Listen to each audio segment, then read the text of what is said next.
Okay, so it says Allie has invited 18 adults and 6 children to a cookout. Mo, Allie's best friend, suggests that Allie seat an equal number of adults and an equal number of children at each table. What is the greatest number of tables Allie could use? So you have greatest number of tables. I also want to make sure that there's an equal number of adults and children and an equal number of adults at the table. So those are my keywords to tell me that this is a GCF problem. Now it also says how many adults and children would be seated at each table. So we first need to figure out the GCF for 18 and 6. So I'm going to start off by doing 18. So I have 1, 8, and then I'm going to break it down.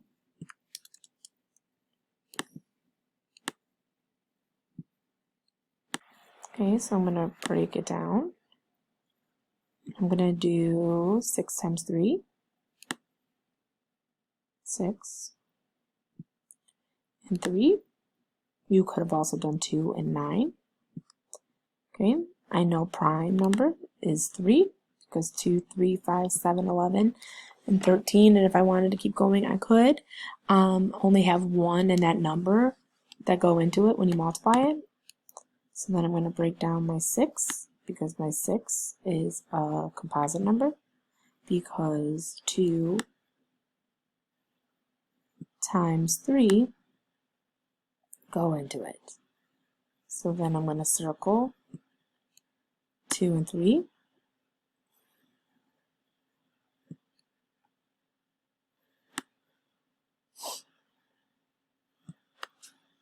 And now that I have only apples and no branches left over, I'm going to start breaking down 6. So I took my 6 and I break it down.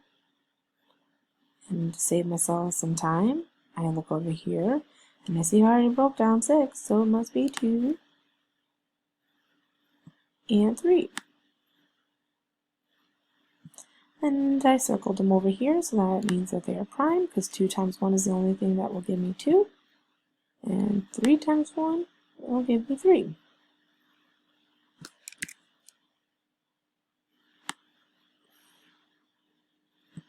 Okay, then I go to my step 3.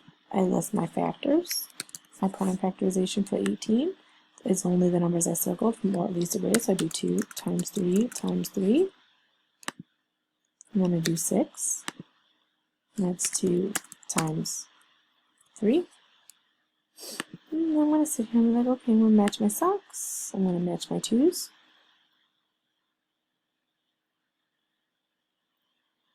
And I'm going to match my 3s.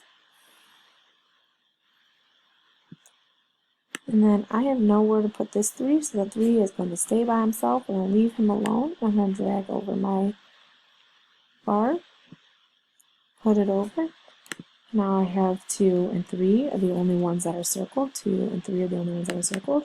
So it's 2 times 3, and 2 times 3 equals 6. So you're going to have, what is the greatest number of tables? You're going to have 6 tables.